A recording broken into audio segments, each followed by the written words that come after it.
বর্তমান সরকারের প্রবণতা দেখছি বাংলাদেশের সকল প্রতিষ্ঠানকে দলীয়করণ করা, সেটার একটা ধারাবাহিকতা মাননীয় স্পিকার।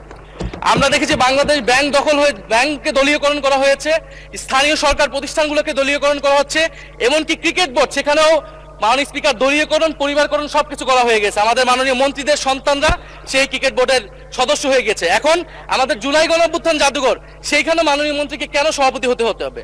সেটা তো মন্ত্রণালয়ের অধীনে একটি প্রতিষ্ঠান। আর দ্বিতীয় যে সংশোধনী, যে সরকার চাইলে যে কাউকে বাদ দিয়ে দিতে পারবে।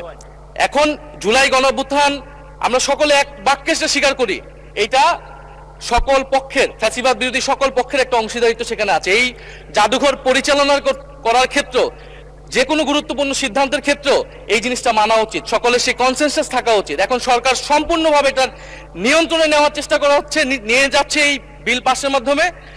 ফলে আমি আপনার কাছে এটার অনুরোধ জানাবো, আহ্বান জানাবো সরকারের প্রতি, যে সংশোধনী বাদ দিয়ে এটা এখনই যেই ভাবেই এটা বিল ছিল, যে ঐক্যমত হয়েছিল বিশেষ কমিটিতে, সেই অনুযায়ী যাতে এই বিলটি আবার পাস করার ব্যবস্থা করা হয়, বা সেই অনুযায়ী আইন অনুযায়ী ব্যবস্থা গ্রহণ করা হয় মাননীয় স্পিকার। আর না হলে আমাদের এখানে থাকার কোনো দরকার নেই। সরকারের নজিরবিহীন যেভাবে দলীয়করণ চলতেছেন প্রতিষ্ঠানগুলোকে, আমাদের দেশে প্রতিষ্ঠানগুলো এই কারণেই দাঁড়ায় না, কারণ সরকার, তার দল, তার গুন্ডা বাহিনী, রাজনীতিবিদ সবকিছুকে তার নিয়ন্ত্রণে কেন থাকতে হবে? মাননীয় স্পিকার, আপনাকে ধন্যবাদ।